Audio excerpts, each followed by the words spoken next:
every time your outer loop runs, every time a slice of that execution happens, you are going to do the entirety of your inner loop. Now, I know it's kind of hard to understand without visualizing it, so I made the slide to basically step through the process of executing a nested for loop. So let's actually get started here. So we have this outer loop, which has a variable I, and this I is going to be initialized to 0. So we initialize I to 0, then we're going to begin this loop, and it's going to immediately begin the inner loop, which is going to be for j loop. So it's going to have a variable j is going to be initialized to 0. Then we are going to print out j, which is going to be 0 the first time we run through this. Then it's going to increment j by 1, because in this for loop at the end, we see j is going to be incremented by 1 at the end. I hope that you understand how for loops work, so I'm not really going to explain that process. So then we go back up and we are going to do the comparison between j and 2.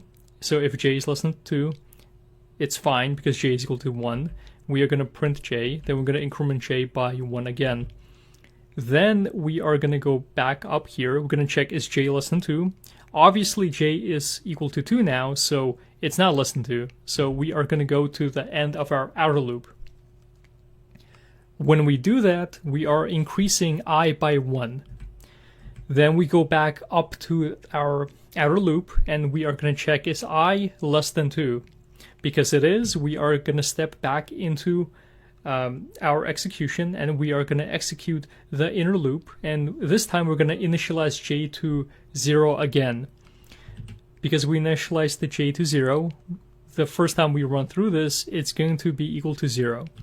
Then we increment j by 1, and then we check if j is less than 2 again, and then we print j, then we increment j by 1, then we go back up and we check, is j less than 2? Well, j is not less than 2, j is equal to 2, and because of that, we are going to go to the end of our outer loop, and we are going to increment I by 1.